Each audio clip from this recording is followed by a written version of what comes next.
con, ahora sí, vamos a proceder con el avance del día de hoy, que corresponde a terminar las etapas de desarrollo, y vamos a incursionar en el psicoanálisis para tomar en cuenta la pregunta que me hizo su compañero ayer cuando estábamos esperando que ingrese el otro profe. Perfecto.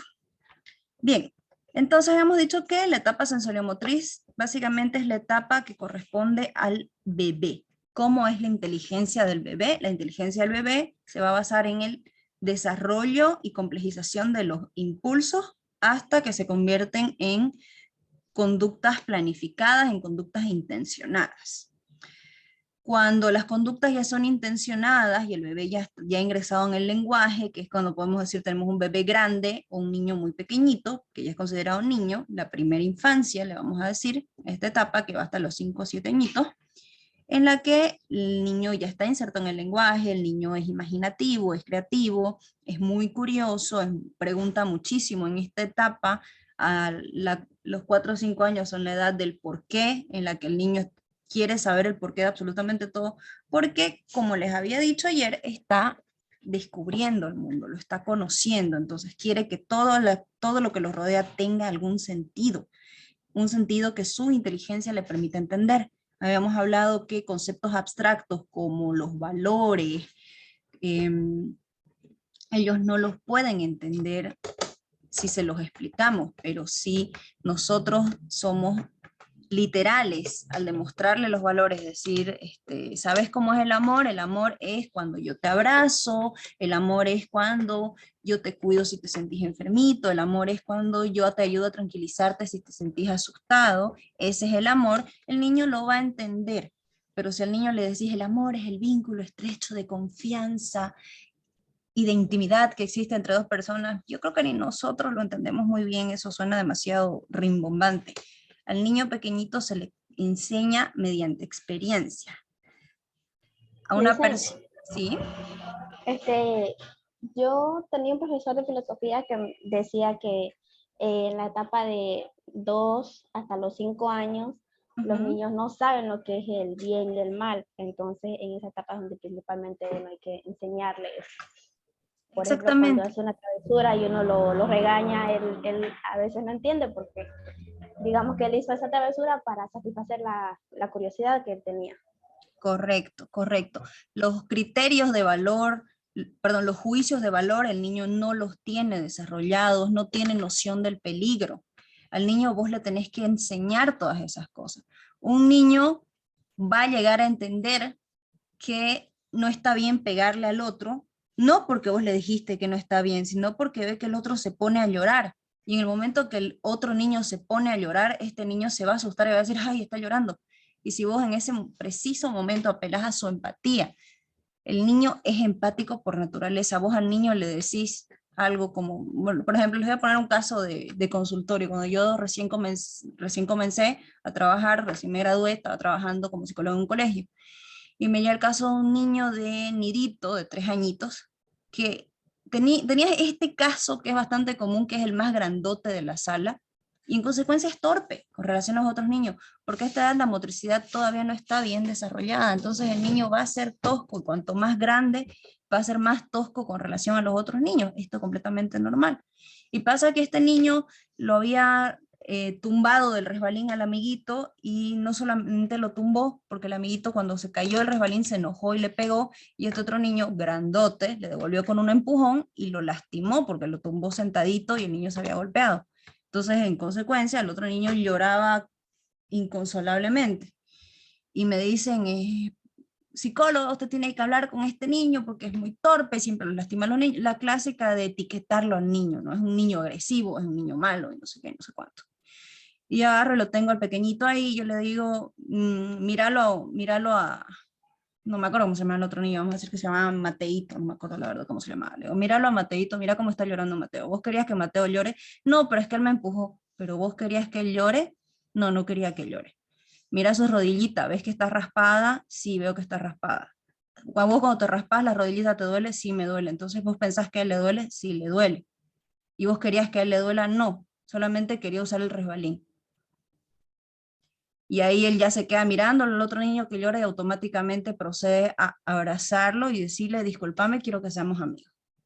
Este niño, a partir de ahí, aprendió a regular su agresividad. Después de esto, que esto sucedió en abril, era el tercer mes de clases, estaba en proceso de adaptación. Generalmente durante los primeros 3 meses en preescolar tienen muchísimos problemas porque es la etapa de adaptación. Después de esto, él volvió a tener otro problema recién hasta septiembre, que fue porque es niño chiquito y el niño chiquito se desregula y se enoja y bueno, pero esto es apelar a su empatía y convertir en algo con cosas concretas, algo tan abstracto como el lastimar. Ustedes entienden que el lastimar, ustedes con sus 18 años, 17 años, entienden que el lastimar significa generarle dolor a otra persona. Pero el concepto de dolor ajeno es muy abstracto para un niño de 3 años. Un niño de 3 años va a entender, ¿ves que su rodilla está sangrando? Sí. ¿Qué pasa cuando a vos te sangra la rodilla? Y él dice, duele, allá. ¿Y te gusta que duela? No. ¿Y a él le gustará que duela? No. ¿Y por qué está llorando? Porque le duele, allá.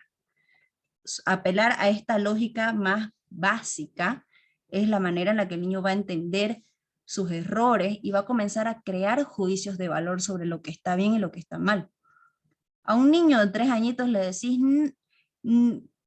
mentir es malo porque Diosito se enoja. Lamento decirles que el concepto de Dios el niño no lo va a entender, porque no lo ve, porque no lo conoce. A un niño de 7 años puedes enseñarle la religión de una manera que él la va a entender mejor, porque el niño de 7 años ya tiene el pensamiento mágico desarrollado, acentuado. El de 2, 3, 4 años no lo tiene todavía bien desarrollado. Posiblemente si al de 4 años le hablas de Dios, lo va a convertir en su amigo imaginario. ¿Por qué? Su inteligencia todavía no maneja este tipo de conceptos. Bien, pasamos a la siguiente etapa, la etapa de las operaciones concretas. La etapa de las operaciones concretas se da entre los 7 y los 11 años de edad. Estos ya son los niños de primaria. ¿Qué pasa con los niños en la edad de la primaria? En la edad de... No nos olvidemos, chicos, que estas edades que están aquí especificadas nunca son fijas. Actualmente ya los niños ingresan a la primaria con 5 a 6 años. Quiere decir que el nivel de estimulación a la que están expuestos de más pequeños les permite desarrollar habilidades más rápido. En los años 50, que fue más o menos cuando, en los años 50, en los años 30, que era cuando estas cosas eran fijas, era muy difícil que un niño de menos de 7 años aprenda a contar o aprenda a leer, porque no estaban tan expuestos a estos estímulos. Hoy en día los niños por la televisión, por el celular, por la computadora, por el tablet, están mucho más expuestos a aprender números, colores, letras, y por lo tanto a deletrear, a silabear, porque el entorno estimula y hace de estos símbolos conocidos. Antes de... Por eso que a los 7 años muchos niños ya aprenden a leer. Hay muchos colegios en los que en el kinder ya les enseñan a leer monosílabos y bisílabos. Es decir, el niño se gradúa del kinder sabiendo escribir mamá, papá, su nombre, patata, queso, perro, gato, porque ya aprenden el abecedario completo y comienzan a incursionar en el uso de las letras y la combinación de las letras para construir palabras. Y es por eso que ya en el primero de primaria ya lo terminan sabiendo leer. Lento, pero ya saben leer, porque el nivel de estimulación es más alto. Entonces, ¿cómo es el pensamiento? ¿Cómo ve el mundo un niño de 7 a 11 años? Obviamente esto tiene subetapas en las que va alcanzando capacidades más específicas según la edad. Tienen las primeras nociones de la lógica y son capaces de llegar a conclusiones válidas. Esperen un momentito. Está medio raro. Esperen un ratito. No se puede leer bien lo que está aquí porque la nube se me atravesó. Bien, ¿a qué se refiere esto de noción de la lógica para llegar a conclusiones válidas? Quiere decir que... ya, ahora sí. Esto quiere decir que los niños ya comienzan a tener juicios de valor y a tener criterios lógicos. ¿Qué son los criterios lógicos? El estar insertado en el tiempo y en el espacio, por ejemplo, es un criterio de lógica sencilla. Un niño de 7 años va a entender si te dice a las 6, 7 de la noche, quiero panqueques, y vos le decís, pero los panqueques son para el desayuno. Ahorita te puedo preparar, no sé, un plato de fideos si querés. Y este niño no te va a discutir, te va a decir, ya, entonces mañana podemos desayunar panqueques, vos le decís que sí. Entonces él lo va a entender, porque él ya está más inserto en la lógica temporoespacial. Él entiende que de noche se come comida y en la mañana se come panqueque. Entonces él tiene estos criterios lógicos, sabe que si mamá le dice, me estoy yendo a trabajar porque si yo no trabajo, no tenemos dinero para comprar comida, para comprar ropa, para comprar juguetes, él lo va a entender. A lo mejor él no comprende el valor del dinero, pero él ya se dio cuenta durante los últimos 2 años que te ha acompañado a la venta o que te ha acompañado al mercado, él ya se dio cuenta que vos entregas dinero a cambio de conseguir cosas. Entonces él va a entender si le explicas que mamá y papá trabajan y no pueden estar todo el día con él, puede entender si le decís no puedes faltarte a clases, porque si te faltas a clases mañana no vas a saber lo que hicieron hoy. El niño lo va a entender. Tiene capacidad de comprensión. Tenés que explicárselo en un lenguaje sencillo, pero su capacidad de comprensión abarca muchas más cosas. Su capacidad de comprensión va un poco más, va más allá de sus emociones.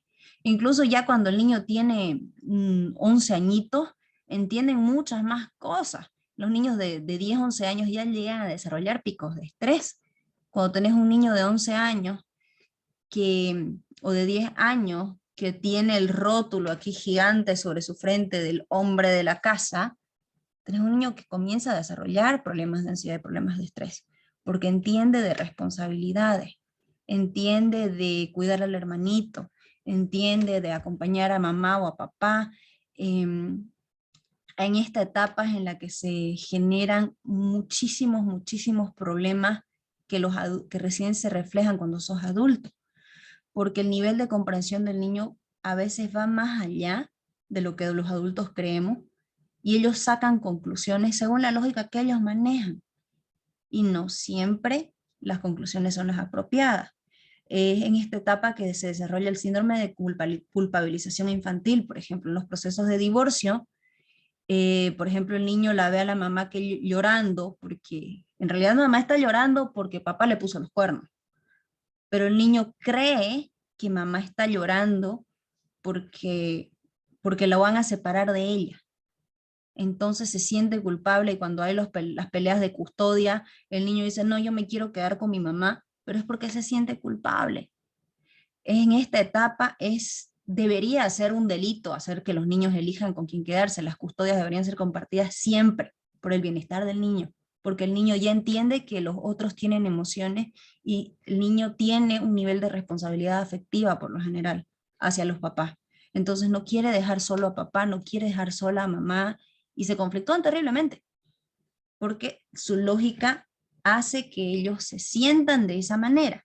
La lógica del niño es emocional, pero ellos pueden entender cosas más allá de sus emociones, pueden, pero tenés que ayudarle, porque por el contrario, ellos van a entender las cosas desde el sentirse bien, sentirse mal, está feliz, está triste. A esta edad ellos entienden que es estar feliz, que es estar triste y que es estar asustado.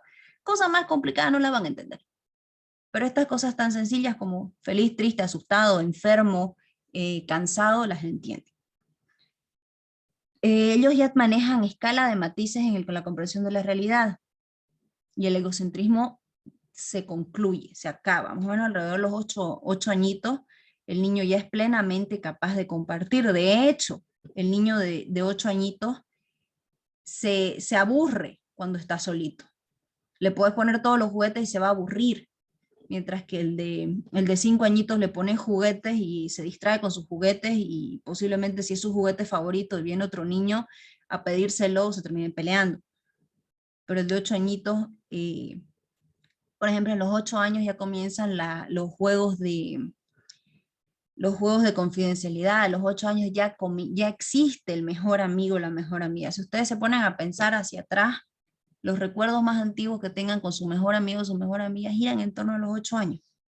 Antes de esa etapa, vivían peleándose. Si la mejor amiga o el mejor amigo era el vecino o la vecina, o es el primo o la prima, o sea, alguien con quien pasaba mucho tiempo, antes de los 8 años vivían peleando y realmente recuerdos bonitos hay muy poco. Hay recuerdos de travesuras, pero es porque los papás se matan de risa al contárselos.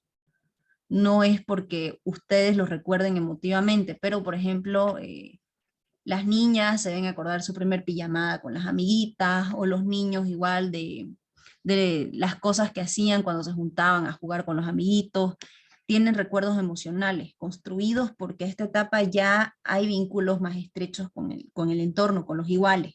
Ya se valora a los iguales. No existe dominio de conceptos abstractos y se mantiene el pensamiento mágico. Habíamos dicho que las princesas de Disney, los superhéroes de Marvel o de DC son lo máximo a esta edad. A esta edad a las niñas les encanta que las disfracen de reinas, de princesas, o de principalmente de estos personajes que vemos en la tele. Los niños igual les encanta, disfrutan mucho que los disfracen de superhéroes. ¿Por qué? Porque son lo que ellos admiran y su pensamiento mágico les permite disfrutar de estas cosas y buscarlas. Y jugar horas de horas. Tenés a dos niños que están con dos palitos de esto para la bandera, y ellos están en el duelo de espadas más serio de la historia, porque ese es el nivel de pensamiento mágico que ellos manejan. Y aquí es cuando todo se echa a perder. Crecimos. Pensamiento de las, etapa de las operaciones formales, de los 12 años para arriba. A partir de los 12 años para arriba, ustedes comenzaron a llevar ecuaciones en el colegio.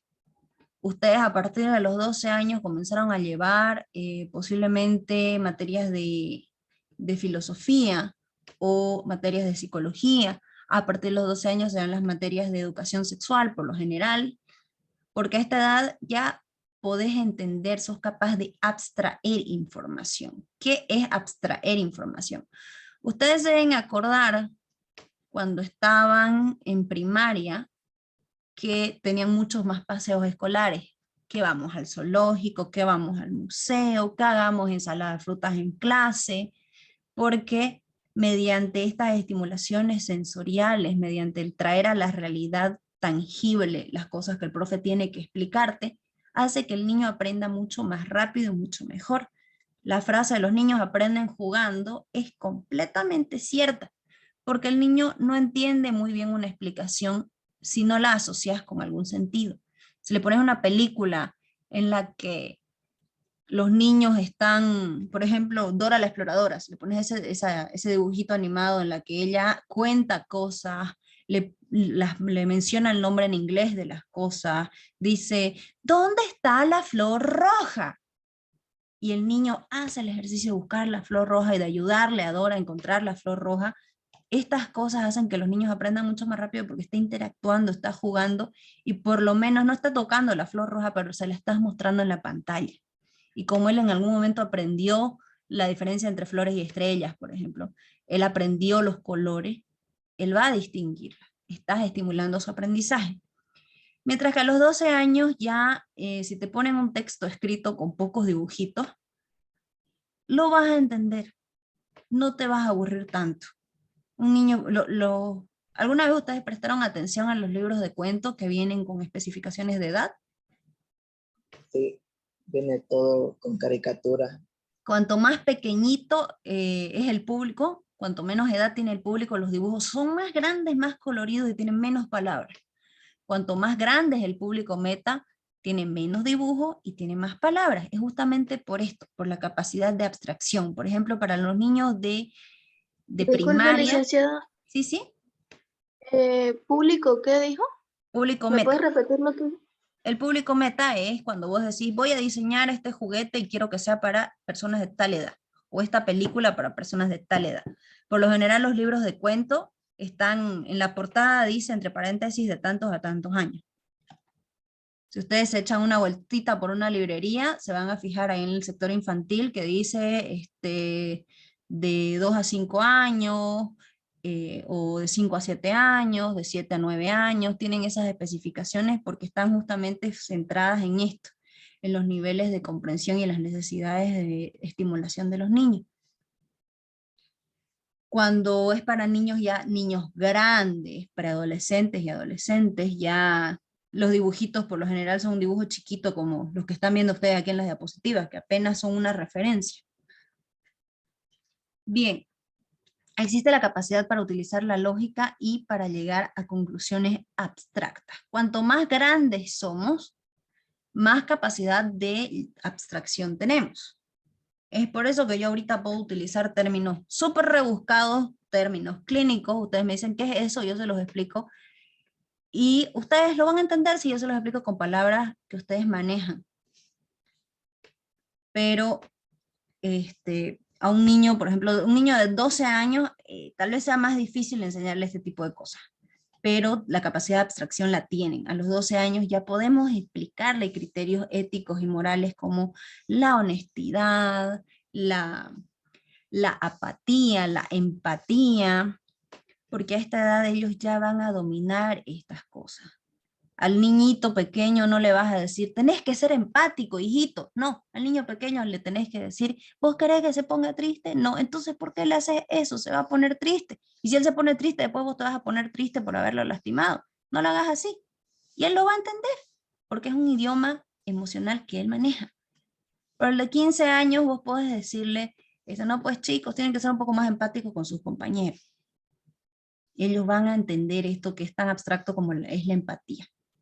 A un chico de 15 años le podés definir la empatía como es el ponerte en el zapato de los otros y tratar de ver el mundo con los ojos que lo ve el otro. Él lo va a entender. Anda a decirle esto a un niño de 8 o 9 años. Te va a matar de risa y va a decir, pero si sus zapatos son grandes, ¿cómo me voy a poner sus zapatos? No lo va a entender. A partir de este momento es posible pensar respecto a pensar, pensar sobre el pensar y llevar esto a las últimas consecuencias. ¿Qué quiere decir esto? Existen las crisis existenciales que surgen a partir de los, generalmente son alrededor de los 14 años, 13, 14, 15, donde comenzás a preguntarte, ¿quién soy? ¿Realmente soy esta persona? ¿O me estoy pareciendo mucho a mi madre? ¿Me estoy pareciendo mucho a mi padre? ¿O no quiero parecerme a ellos? ¿O mi ejemplo a seguir es tal persona? Y comienzas a cuestionarte y a cuestionarte, a cuestionarte. Esto tiene que ver con buscar la identidad. Pero un niño de 8 años no se cuestiona. Un niño de 8 años hace las cosas en función de una lógica un poco más sencilla. El de 14, 15, 17 años ya analiza y sobreanaliza las cosas, capaz de tomar decisiones. Todavía, hasta antes de los 21, la noción de consecuencia no está tan arraigada. ¿Esto qué quiere decir? Que todavía la edad que tienen ustedes pueden y van a tomar decisiones impulsivas.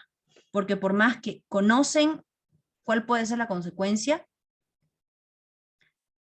la vida es un riesgo y por eso les van a tomar la decisión de todos modos. Mientras que pasados los 21 años es como que se van a estabilizar un poco más, van a ser un poco más analíticos respecto a su realidad. Pero por lo general ya ustedes manejan conceptos abstractos. Se manipula deliberadamente los esquemas de pensamiento y también puede utilizarse el razonamiento hipotético deductivo. ¿Qué significa manipular deliberadamente esquemas de pensamiento? Un esquema de pensamiento a la edad que ya tienen ustedes, en la edad de las operaciones formales, es un esquema de pensamiento que está complejizado. Ha pasado de ser un reflejo, que es una simple respuesta motora a un estímulo sensorial, eso es un reflejo. Le haces cosquillas en el piecito del niño y el niño patea. Una respuesta motora a un estímulo sensorial. Se pasó de ser un reflejo a convertirse en un esquema de pensamiento. ¿Cómo? Ya existe una completa coordinación entre los sentidos y las conductas intencionadas. nosotros somos perfectamente capaces de planificar nuestros movimientos, de controlar nuestros movimientos.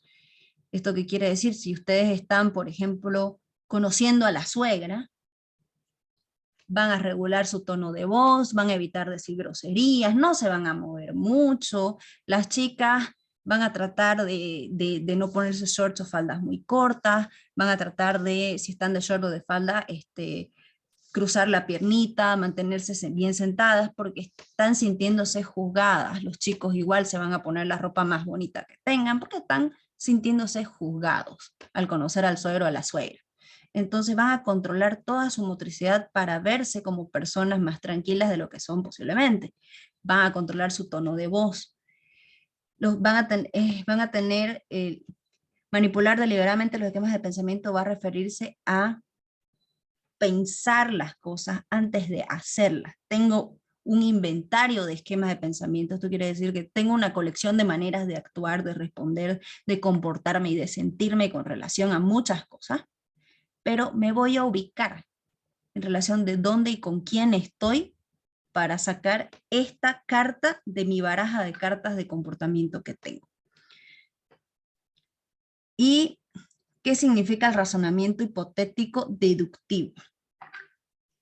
Un niño de 8 años, de 9 años, que mamá no le contesta el teléfono, simple y llanamente va a entrar en pánico. Va a sentir que mamá se olvidó de él y que ya no le importa y que mamá no va a llegar a casa. Y si es un niño de 9 años al que siempre lo sientan a mirar las noticias con la abuela, se va a poner a pensar, la pisaron a mi mamá, la asaltaron a mi mamá.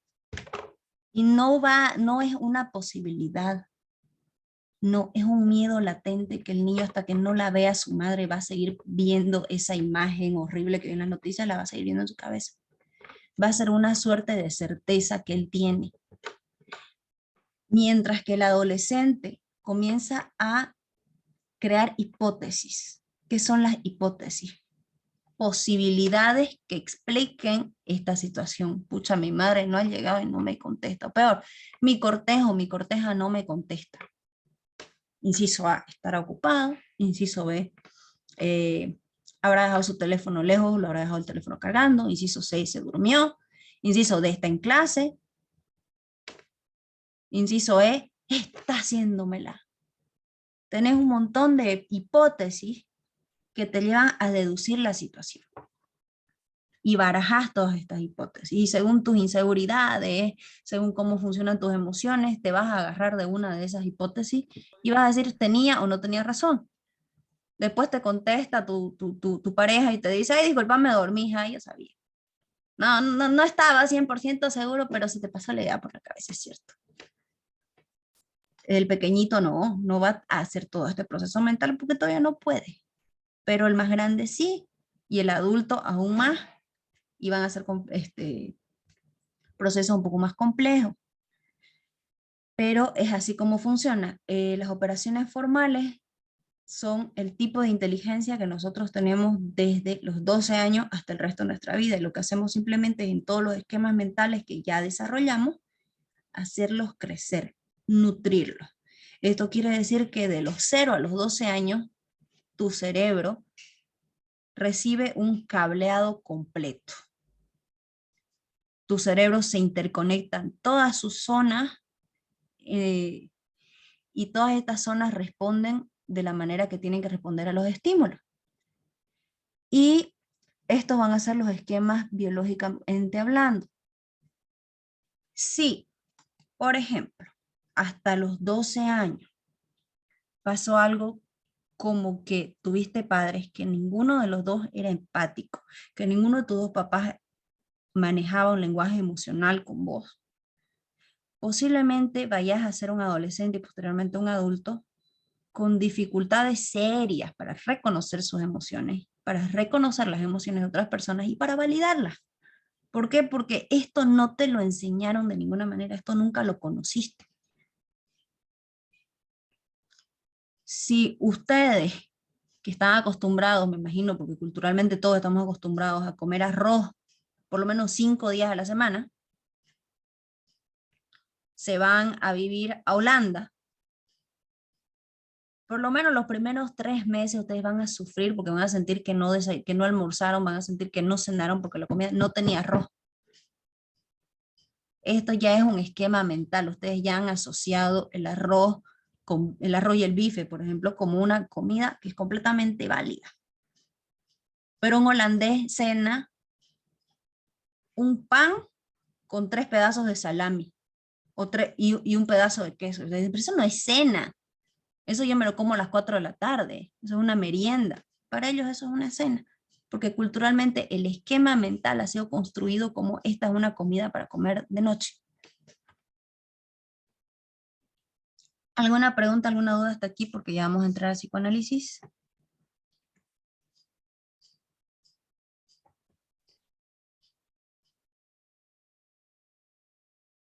Por mi parte, todo claro, dicen. ¿Está todo claro? Licia, tendría una duda respecto a, bueno, de conocer de los niños, de sentir. ¿Qué pasaría en el caso de las gemelas? ¿De las gemelas? Ujú, de los Eh, gemelitos. Exactamente, ¿a qué te referís con los gemelos? Que mantienen una mejor conexión y bueno, están siempre acostumbrados a estar entre dos y a socializar en sí, se podría decir. Bien. Esto tiene un montón de explicaciones de muchas índoles, pero yo te pongo un ejemplo más sencillo. Y para todos, quiero que miren sus manos y vean cuántos dedos tienen en cada mano. ¿Cuántos dedos tienen en cada mano? 4. 4 dedos tenés en cada mano. 5 yo tengo. 5. ¿Nacieron con esos 5 dedos? ¿O les nació un dedo en algún punto de su vida? No. Sí, a ver. Para agarrar esta botella, ¿cuántos dedos utilizo yo? Los 5, ¿no es cierto?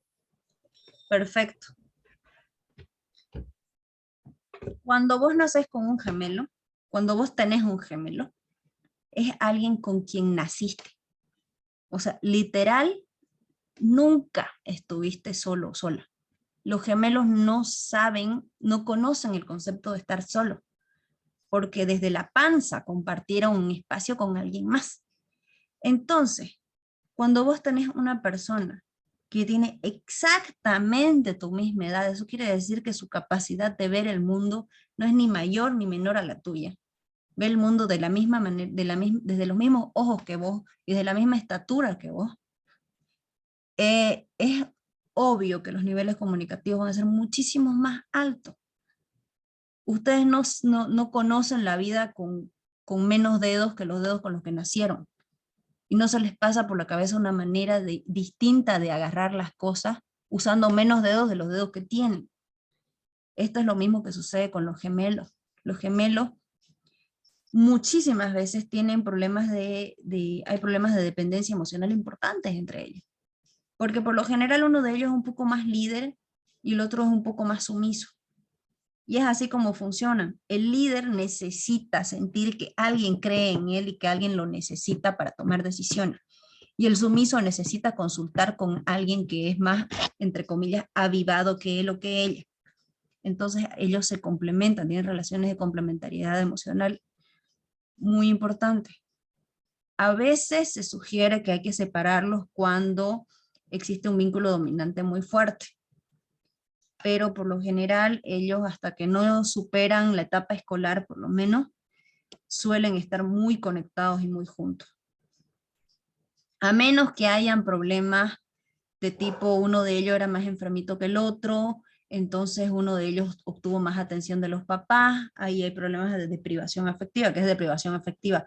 Darle más afecto, más atención a un hijo que al otro, y esto genera celos, competitividades, y genera relaciones tóxicas entre los chicos. Pero por lo general esto no pasa.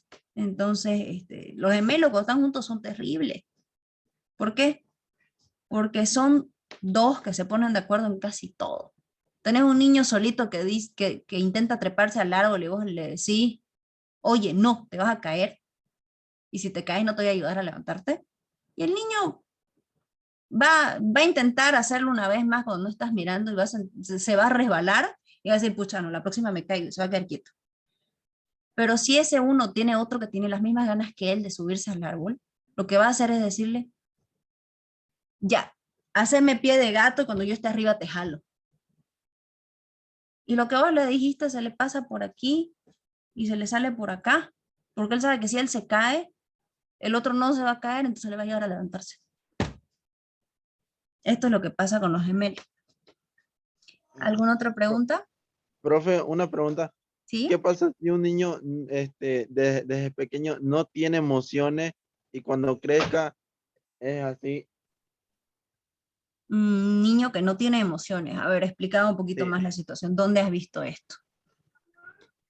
Por ejemplo, yo tengo un primo que me dijo mi tía que su hijo no, no tenía emociones. No No, reía, no no lloraba, no reía, se enojaba. no, ajá. Mm, ¿Qué qué puedo hacer yo para conectar a esas emociones o cómo podría hacerlo? Bueno, por lo general esto sucede con los niños que tienen TEA, o sea, que están insertos en el trastorno espectro autista. No es que no tengan emociones, es que su manera de expresarlas por lo general es muy diferente y un poco rara. Entonces, les cuesta demasiado conectarse emocionalmente con las personas, sin contar que ellos no tienen demasiada motivación hacia socializar.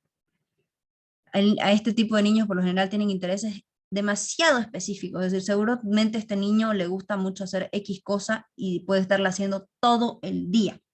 Lo pones a dibujar, se queda sentado horas de horas dibujando y combinando colores, vos le hablás, le decís, vamos a pasear, acompáñame a la venta y ni siquiera te mira. Y es porque la configuración de su cerebro es un poquito diferente, pero no es que no tengan emociones, es que no conocen la manera de expresarla. Generalmente estos niños de pronto tienen una explosión en la que lloran inconsolablemente y vos le decís, pero ¿qué pasa? ¿Pero qué tenés? Y te dice, se me rompió la punta del lápiz y está llore, que llore, que llore, que llore, que llore y vos estás como que, ya, aquí está atajado. No, pero es que la punta pintaba bien, yo no sé si esa punta que le... O sea, sus crisis son muy diferentes y su manera de conectarse con las personas también es muy distinta. Y necesitan ellos estimulación porque ellos las emociones las racionalizan. Vos a ese niño, a diferencia de cualquier otro niño, vos le tenés que explicar que ponerte a llorar significa que te sentís mal, que estar gritando significa que algo te incomoda o te disgusta, que es reírte significa que algo te agrada o que algo no te parece lógico y que por eso te causa risa. Trata de contarle un chiste a un niño a un niño TEA, te va a mirar así, te va a decir, pero eso es estúpido, porque su manera de razonar es diferente. No sé si este niño tiene este tipo de características. Gracias, profesora. De nada. Dicen que Este, yo tengo otra duda, ¿Duda? Dime. algo así. Pongamos de ejemplo a un niño Ujú, que no ha vivido con sus ujú, padres y ya. entonces durante todos esos años llega a una edad adulta y simplemente esa capacidad de comunicación que tienen otras personas con sus padres y así, no las tiene. Ujú. Simplemente al estar socializando con otras personas es como si estuviera, digamos, conteniéndose y no habla, no dice nada y prácticamente no refleja sus emociones. O sea, es como si fuera una persona muy arisca, muy rígida, muy fría, muy Sí, distante. sí. Bueno, en esta etapa y esta etapa, tenemos algo que se llama periodo sensible. Y el periodo sensible significa que tu cerebro está esperando, está listo para recibir cierto tipo de estimulación. En esta etapa el cerebro es como el cemento fresco, listo para ser moldeado. Cuando un periodo sensible se concluye, el cemento se te enfrió, se te secó, ya está duro. Y a partir de ahí no hay absolutamente nada que hacer. Por ejemplo, si un niño no aprende a hablar a comunicarse verbalmente hasta los 5 años o 6, no va a aprender a hablar, no va a aprender a comunicarse, porque el periodo sensible culminó, se cerró y no hay manera de volverlo a abrir, lastimosamente. Tu cerebro estuvo esperando esa estimulación tanto tiempo y la estimulación no llegó nunca. No sé si ustedes han visto o si tienen tiempito de buscar en YouTube el caso de la niña, ay, no me acuerdo si está como la niña salvaje o la niña animal, algo así, que es una niña que la criaron amarrada en un sótano. Nadie le hablaba a esta niña. Entonces esta niña la rescatan creo que con 8 o 11 años. Y esta niña no habla. Y esta niña no va a hablar nunca. Porque su periodo sensible culminó y no fue estimulada. Si tenés un niño, y esto es algo que hoy en día está pasando demasiado, y es un problema que está causando problemas. Cuando vos tenés un niño chiquitito, que este niño, los papás se limitan exclusivamente a atender sus necesidades básicas. ¿Esto qué quiere decir? Le das de comer, le cambias el pañal, y que duerma, y que no fregue. Pero no charlas con este niño, no lo mirás, no lo acariciás, no jugás con él. Su estimulación afectiva es nula.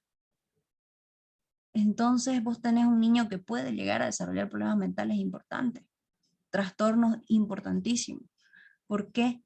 Porque lastimosamente las emociones, a diferencia del lenguaje verbal, las emociones son algo innato del ser humano.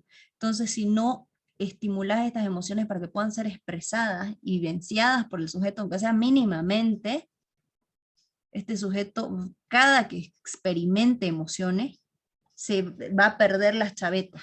Es como que se le van a aflojar todos los pernos de una, porque se frustró, porque se enojó, o porque está triste. Y ni siquiera va a saber la diferencia entre estar frustrado, enojado o triste. ¿Por qué? Porque nunca fue estimulado emocionalmente. Vos tenés este tipo de niños, son los niños que terminan en pandillas, son los niños que terminan desarrollando drogodependencia. Uno de los problemas importantísimos con la drogodependencia es que el consumir drogas produce dos efectos que se experimentan de manera muy intensa. Uno, cuando está bajo el efecto de la droga, ciertos sentidos están potenciados. Por eso es que pasa esta situación de puedo ver la música, porque tus sentidos están combinando sensaciones y la persona se está súper divirtiendo. Pero, ¿qué es lo que pasa? A la vez generan niveles de desensibilización.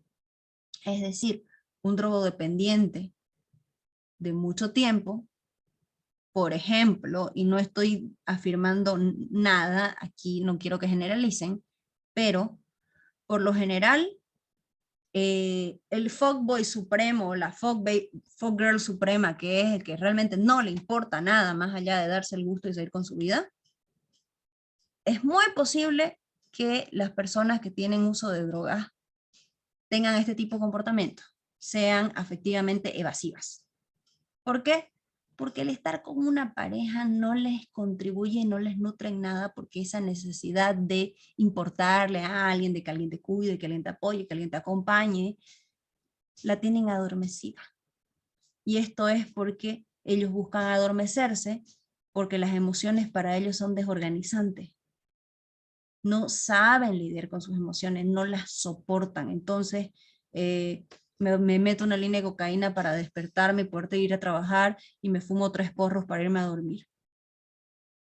Porque mi vida con emociones es insoportable. Y esto pasa con las personas que en su infancia fueron niños muy maltratados, muy golpeados, niños que tenían que arreglárselas solos, que tenían adultos que no eran confiables para ellos.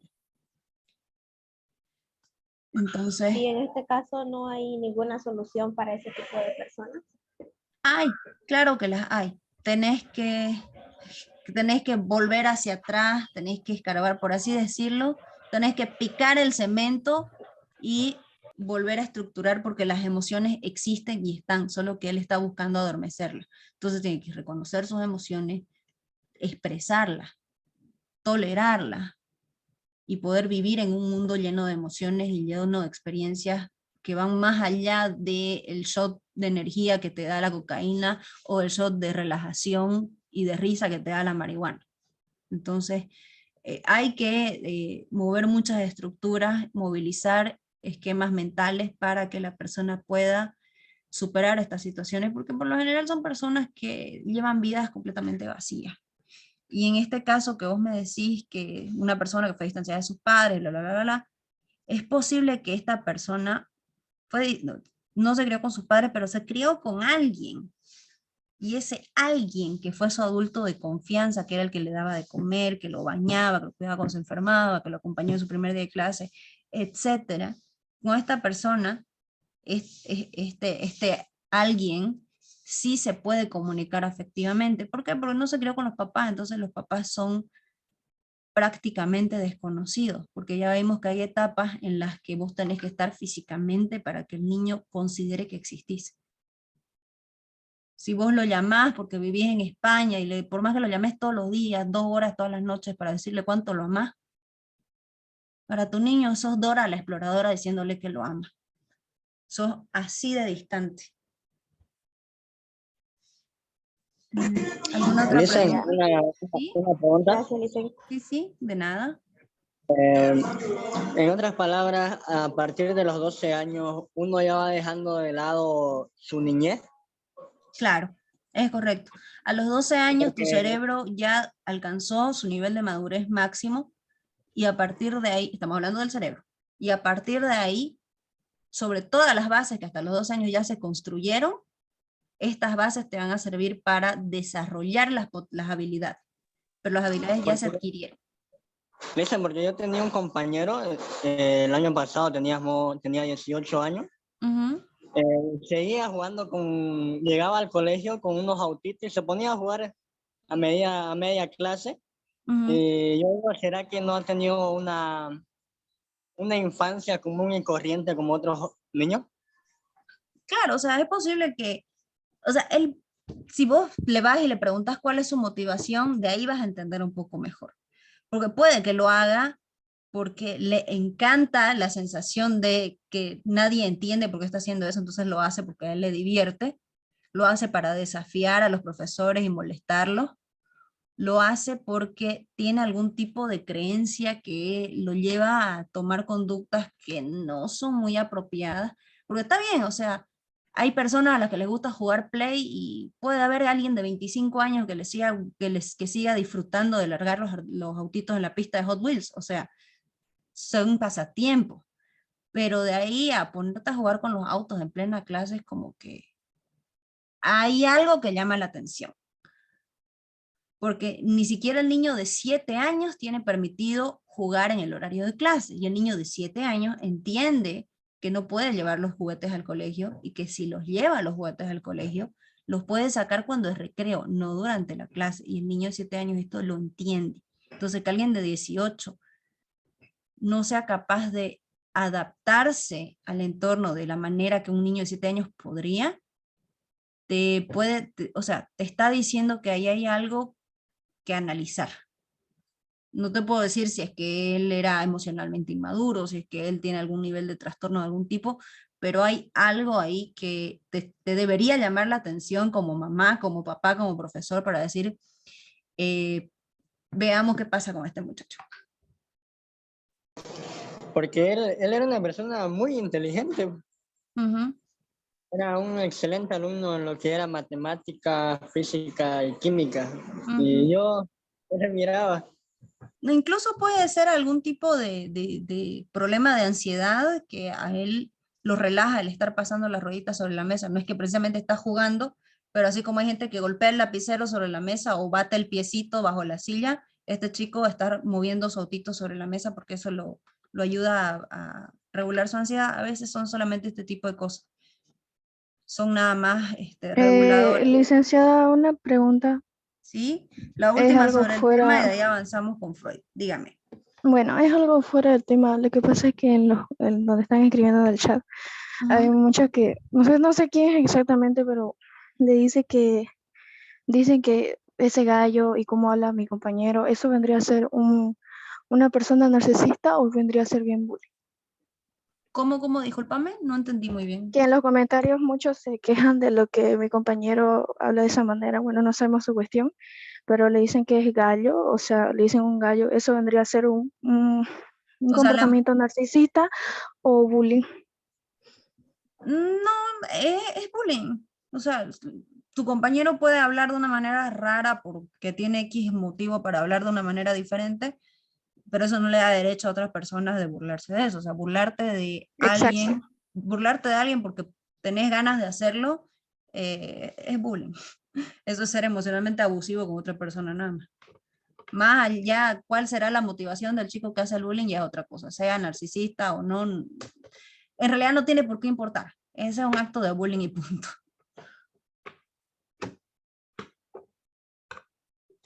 Bien, ¿alguna otra pregunta Gracias. más sobre el tema del desarrollo de la inteligencia o avanzamos con Freud?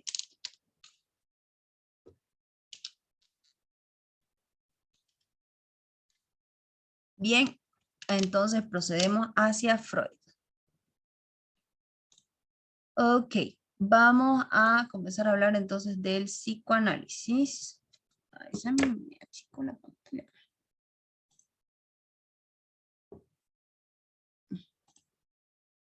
Ya. El psicoanálisis. El psicoanálisis viene a ser otra de los enfoques que surgen de la psicología como respuesta a las múltiples necesidades que existían en la época respecto a... Ay, Dios mío, espérame un ratito que se me... Ya, ahora sí, esto está molestando. Respecto a las múltiples inquietudes que existían en la época sobre el comportamiento humano.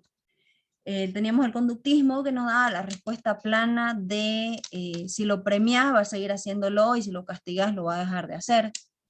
Tenés al señor Piaget que te decía tenés que hacer estimulación, tenés que generar estimulaciones sensoriales para que tu niño aprenda mejor y descubra el mundo mejor. Esto te da un poder como adulto para poder estimular lo que vos querés, al final de cuentas, que tu niño aprenda. Si vos a tu niño le enseñabas, por ejemplo, los números y enfocabas mucho la estimulación en los números de muy pequeñito, es posible que sea un adulto que domine las matemáticas y que puedas haber ayudado a criar un ingeniero civil o un ingeniero aeronáutico, un astronauta, porque vos estimulaste esto en tu niño desde cero. Pero el señor Freud te habla de todo aquello que no es evidenciable, que no es medible, que no es tangible y que sin embargo influye demasiado en la conducta del ser humano. Te habla de todo el aspecto subjetivo del ser humano. ¿Qué es la subjetividad? La subjetividad es todo eso que es propio de cada persona, que son los matices con los que ve la realidad. Yo en este preciso momento puedo preguntar en esta clase, que son 92 personas, que me imagino que 2 personas son administrativos, tengo 90 alumnos, puedo preguntar en esta clase a estas 90 personas si perdonarían una infidelidad. Y de estas 90 personas, voy a tener un porcentaje que va a decir que sí, voy a tener otro porcentaje que va a decir que no, voy a tener otro porcentaje que va a decir depende de, y si ya le pregunto por qué sí, por qué no, o de qué depende, ahí de las 90 personas voy a tener 300 respuestas diferentes. ¿Por qué? Porque en algo como una infidelidad se juega demasiado la subjetividad, demasiado todas esas cosas propias de cada uno, todas tus singularidades. Me sentiría traicionado, me sentiría estafado, sentiría miedo que vuelva a pasar, no sé. Son demasiadas cosas muy específicas. Eso es lo que compone tu subjetividad. Este señor Sigmund Freud era un neurólogo que nació en Viena, en Suiza, perdón, en Austria, que nace en Austria, y que comienza a desarrollar su ciencia un poco en la escuela alemana, un poco en la escuela austriaca, un poco en la escuela francesa, luego se va a Inglaterra y así va por la vida, creando su ciencia. Centra su estudio, van a disculpar, en esta sección de las diapositivas se me desconfiguró el PowerPoint y me cambió muchas palabras, me las puso en inglés. Así que, por ejemplo, aquí dice studio en vez de estudio. Bien, centra el estudio en la subjetividad y en el estudio de la conciencia. Bien, ¿qué es la conciencia? La conciencia va a ser la capacidad, va a ser el estar presente en el aquí y el ahora. Esa es tu conciencia. Ustedes en este preciso momento son conscientes de que me están escuchando hablar, son conscientes de que tienen un celular en la mano, o son conscientes de que están mirando una pantalla, son conscientes de que están recibiendo información en español, son conscientes de que Sigmund Freud los está mirando con cara de que los juzga y está en blanco y negro y que las letras están en amarillo. Toda esta es información del presente inmediato. Eso va a ser la conciencia. Sus principales aportes a la psicología, principalmente, bueno, no principalmente, todos sus aportes fueron directamente hacia la clínica. El método de la clínica, el método de la psicoterapia, se basa en los mecanismos que empleaba Freud para el tratamiento de sus pacientes. Y bien, aporta con dos cosas súper importantes en la psicología. Uno, la noción de que existe una psicodinámica, y dos, que existen etapas de desarrollo psicosexual o de la sexualidad. Las teorías psicodinámicas de la personalidad, si bien la que Freud te propone es un poquito subjetiva, vamos a utilizar esta palabra, hoy en día está completamente aceptado y los enfoques terapéuticos basados en evidencia manejan el hecho de que tiene otros nombres, pero tu mente funciona mediante una eterna pulseta entre muchas cosas que determinan tu manera de ver el mundo y de relacionarte con él. Y esto, de alguna manera, Freud te lo propuso en términos que hoy en día no se utilizan en muchos enfoques, pero la noción de que existe una dinámica al interior de tu mente, Freud te lo dijo. Alguien me preguntó que si el psicoanálisis es o no es ciencia. ¿Qué opino yo al respecto y cómo está esto determinado? Yo personalmente considero que el psicoanálisis es una herramienta muy valiosa para hacer clínica, porque Freud fue el primero el que te dijo, sentate, callate y escucha. Él fue el primero que te dijo que es así como se atiende a un paciente. Incluso hoy en día sabemos que es eso lo que se hace cuando tenés un paciente enfrente. Si tu paciente está llorando, vos no te pones a decirle, pero lo que a mí me pasó es peor. No, vos estás ahí para sentarte, callarte y escuchar lo que te tienen para decir. Segundo, el psicoanálisis te brinda herramientas como la escucha activa. ¿Qué es la escucha activa? Yo tengo un problema sumamente importante a nivel personal, con las personas que te dicen, ay, pero no voy a pagar pues 200 pesos la hora para ir a sentarme a contarle mis problemas a alguien y que se quede callado escuchándome. Para eso me gasto los 200 pesos en un bar. El bartender me escucha igual mis problemas, pero aparte por los 200, a cambio de los 200 pesos yo tengo trago. Y es que el terapeuta no está ahí sentado mirándote con cara de póker mientras vos te desahogás. El terapeuta te va a hacer las preguntas necesarias o los comentarios específicos para que vos vayas dirigiendo lo que le estás diciendo, para que vos le digas las cosas que vos necesitas decir y no lo que vos querés decir. Y para que vos puedas escuchar lo que estás diciendo y te des cuenta de lo que estás haciendo con tu vida, básicamente. Para eso vas a terapia. Y eso es lo que se llama la escucha activa. Por ejemplo, tenés una persona que te dice, es que a mí nadie me quiere, ¿sabe? Porque conmigo nadie es considerado, nadie me ayuda en la casa, siempre me dejan solito, yo no tengo ayuda de nadie. Y vos le decís, pucha, es muy triste tu situación. Y decime, ¿vos trabajás? no, es que sabe cómo está la situación del país, que está muy difícil, y que hay crisis económica, y que es muy difícil conseguir trabajo. Pero sabe que el otro día yo conseguí un trabajito, eventual llegué a mi casa, no me habían preparado la cena, no me habían tendido mi cama, y vos te quedas pensando en este fulano que tiene 30 años, se pasa el día entero durmiendo, sale un día a trabajar y espera que su madre, que se pasa todos los días limpiando la casa, lo atienda porque salió un día a trabajar. ¿Será que esta persona no tiene quien lo ayude? ¿O será que esta persona no le da la gana de hacer sus cosas por su cuenta y no asume la edad que tiene? Eso es la escucha activa, el poder darte cuenta de qué es lo que te está diciendo la persona, más allá de lo que te dice. Te dice, nadie me quiere, nadie me ayuda, y en realidad te está diciendo, mi mamá no quiere ser mi chacha. Y es como que tenés 30 años, deberías ser capaz de meter tu ropa a la lavadora y tender tu cama. Créeme, no te vas a morir por hacerlo. Pero tu mamá tiene 70 años y posiblemente está cansada. Entonces, ¿entienden la diferencia, no? Bien, la teoría psicodinámica de Freud nos propone que la conciencia del ser humano está estructurada como un iceberg. ¿Qué es el iceberg? Es ese pedazo de hielo gigantesco que está flotando sobre el mar. Y en este iceberg se posicionan estas tres secciones de la conciencia. Y sigue con errores ortográficos. Lo voy a arreglar esto antes de pasárselo. Tenemos el consciente, no el inconsciente, chicos, es el consciente. Voy a arreglar. Porque no puede quedarse así. Bien.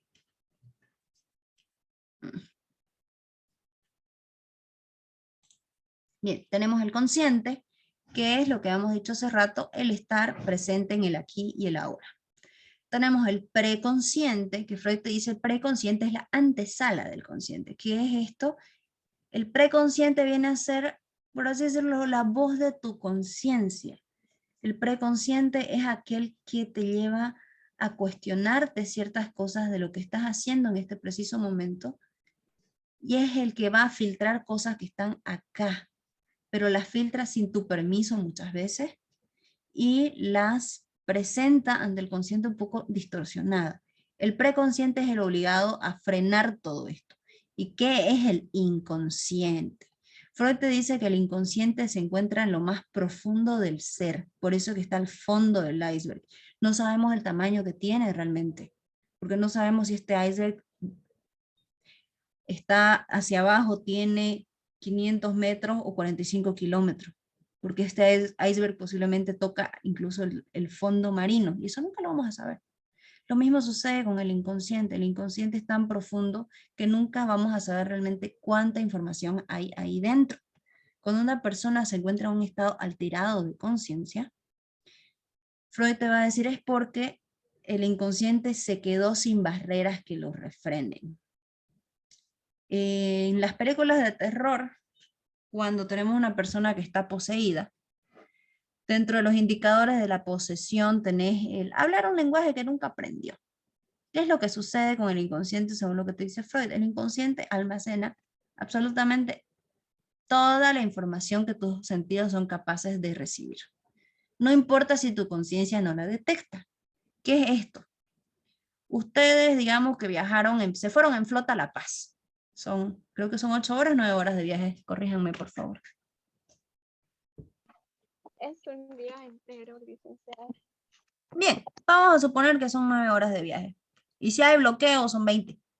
Bien, ustedes viajaron a La Paz y había bloqueo, estuvieron 20 horas en esa flota. Y 3 asientos más atrás había una pareja de alemanes que todo el tiempo estuvieron charlando en alemán. Pasan los años y ustedes tienen un brote. Pasa, no sé, cualquier situación que hace que ustedes entren en un estado alterado de conciencia. Comienzan a renegar y a tratar a toda la gente en alemán. Y alguien va a decir, está poseído, está hablando alemán, nunca aprendió alemán, salió de un colegio fiscal, en los colegios fiscales ni siquiera le enseñan inglés y está hablando en alemán, debe estar poseído. No, es información que tu inconsciente guardó. Y simplemente salió.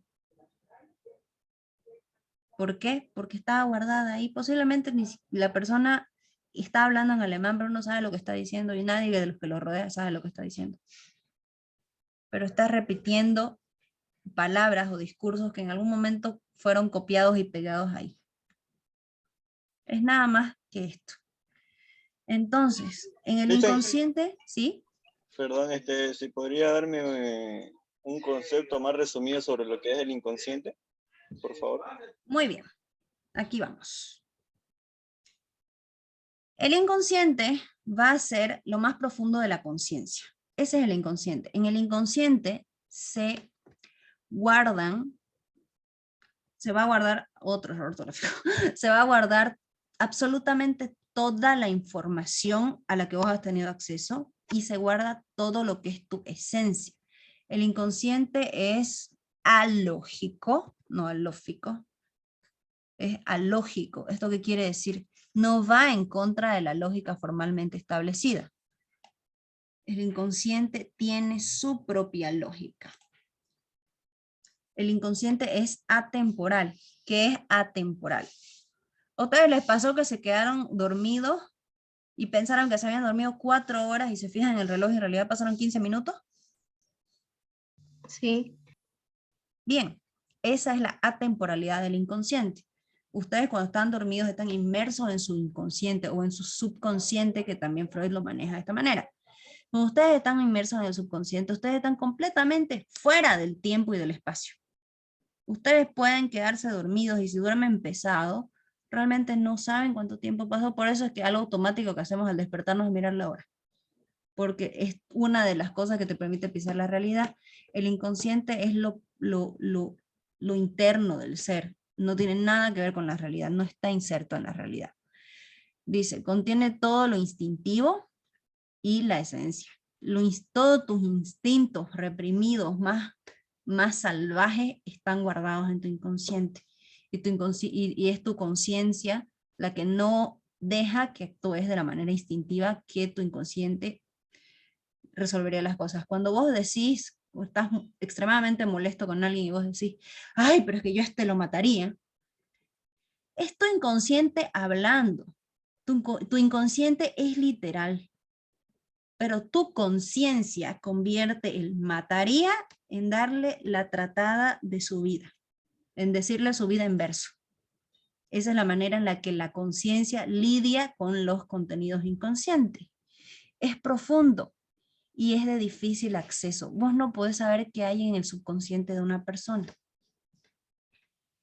a menos que esta persona tenga cosas como actos fallidos. Un acto fallido es cuando vos cambias una palabra por otra, cuando vos escuchás una palabra por otra, cuando a vos se te escapa un comentario y te pasa esto de, ay, eso lo dije, lo pensé. Los chistes son una manera de filtración del inconsciente, pero no los chistes que te hace Franco Escamilla. No, son estos chistes que son de sarcasmo, que generalmente son sarcasmos sobre vos mismo, que de alguna manera son formas de decir, yo soy así, o yo veo el mundo de esta manera, o yo me siento de esta manera ante el mundo, pero no lo expreso, entonces hago un chiste. Cuando te dicen algo como, no sé, imagínate que tu pareja esté con otra persona, decís, nada, lo mato. Sí, tu inconsciente evidentemente ya se imaginó la escena sangrienta, pero honestamente no lo mataría. O sea, vas a sufrir, la vas a dejar a la persona, van a pasar muchas cosas, pero de allá que agarres un cuchillo y hagas algo terrible, hay un abismo de diferencia. Entonces, es por esto que dicen el inconsciente es difícil acceso. Vos haces chistes, haces comentarios sarcásticos respecto de algo, ironizás respecto de algo, y es tu inconsciente ahí filtrándose de por medio. Es el motor de la conducta, ya que direcciona los comportamientos en base a deseos, anhelos, frustraciones o miedos por eventos traumáticos antiguos. Bien, hoy en día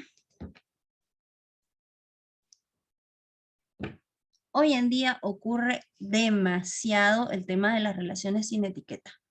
El vamos viendo y termina en nada. ¿Por qué? Porque de alguna manera inconscientemente estas personas que no quieren comprometerse en una relación son personas que están cargando con traumas de abandono, con traumas de abuso de abuso emocional en su infancia, con traumas de deprivación afectiva, quiere decir que ellos siempre se sintieron menospreciados por la persona más, por el amor de su vida, que era su mamá o su papá. Entonces, hoy en día, cuando se enfrentan ante el peligro de entregarle su corazón a alguien, automáticamente su inconsciente despega estos miedos gigantescos y su conciencia te dice, mejor vamos yendo. O está el que tiene, el que emocionalmente carga con una historia mucho más dolorosa, el que te dice, el que se enamora pierde. ¿Qué te está diciendo? Si yo llego a enamorarme, es porque perdí el control de mi vida y no voy a saber qué hacer con eso. No te está diciendo que vos vas a perder, te está diciendo que él o ella se va a perder a sí mismo. Por eso no quiere enamorarse. Y ese es una vez más el inconsciente filtrándose muy entre líneas en la realidad. ¿Por qué? Porque el preconsciente está haciendo su trabajo de frenarlo y decirle, oye, no seas pues instintivo, no seas bestia. Ubícate. Entonces, el preconsciente cambia las palabras de una manera que sea aceptable ante la realidad y ante la conciencia. Todo esto no es a voluntad. Todo esto es un proceso que simplemente sucede más allá de que vos querrás o no. Por eso que cuando estamos demasiado enojados, demasiado angustiados, demasiado tristes, se nos escapan cosas, decimos cosas dolorosas que nosotros no queríamos lastimar a la otra persona, pero como estábamos emocionalmente ofuscados, pues pucha, ni modo. La conciencia perdió fuerza y dijiste cosas que en tu inconsciente estaban, pero que no es porque las veas de esa manera, sino que porque se guardaron así de alguna forma. Bueno, chicos, ya estamos a un minutito. Una pregunta o dos preguntas hasta que el profe entre y eso. Hola, licenciada, ya estoy conectado. Ah, profe, perfecto. Entonces, le voy dando la administración. Gracias, muy amable. De nada, hoy hemos terminado en hora. ¿Hay alguna pregunta hasta aquí, chicos? Yo, Licen, tengo una pregunta. Uy, hay varias. Una y mañana, y anótenla su pregunta para mañana las demás. No hay ningún problema, profesora. Continúe nomás. Bueno. ¿Qué pasa en el caso de la hipnosis? ¿A dónde se llega a acceder con la información? Porque por lo que se ve en videos y demás, cuando los hipnotizan les dicen una palabra o lo utilizan como terapia, creo, para regresar a algunos recuerdos o cosas de ese estilo. Bien. Bueno, te voy a spoilear un poco lo que vamos a ver mañana, porque mañana vamos a hablar de la hipnosis justamente. Pero la hipnosis fue un método terapéutico, es un método terapéutico que proviene del siglo XVIII-XIX, es un método terapéutico extremadamente antiguo, que se basa principalmente en la sugestión, que es la sugestión, la capacidad propia que tiene una persona de convencerse a sí mismo de algo. Eso es la sugestión. Freud utilizó la hipnosis en un primer momento como su método, pero en un punto lo descartó. ¿Por qué? Porque se dio cuenta que al acceder al inconsciente sin filtro, porque ¿qué es la hipnosis? La hipnosis reduce al individuo a un estado preonírico, que es un estado preonírico, un estado en el que estás semidormido, en el que todos tus mecanismos defensivos se bajan. Entonces, al acceder al inconsciente es ahí donde Freud entendió que la magnitud del inconsciente es demasiado grande. Vos podés acceder a recuerdos que no son de la persona, pero que están ahí. Y es ahí donde existen grandes peligros con el tema de la hipnosis. Hay un caso que a mí me tocó verlo cuando estaba en la carrera, que comentaba el profesor y decía que tenía una paciente que ella decía que en una regresión que le hicieron, ella descubrió que había sido violada por su padre y ella lo odiaba con todo su ser a su padre. ¿Qué es lo que pasó realmente? Lo que pasó realmente es que como la persona en el proceso de hipnosis está en un estado muy vulnerable, vos como terapeuta ni siquiera tenés que ser muy cuidadoso con los comentarios que hagas o con las interpretaciones, porque le vas a meter información que no va a poder filtrar. ¿Qué era lo que había pasado? Esta chica hizo algún comentario de un recuerdo que tenía con su padre. Y aparte, ella este recuerdo lo integró a una escena de violación, pero esta situación de violación había sido de su mejor amiga, que era su vecina. La que había sido violada era la mejor amiga, que era su vecina.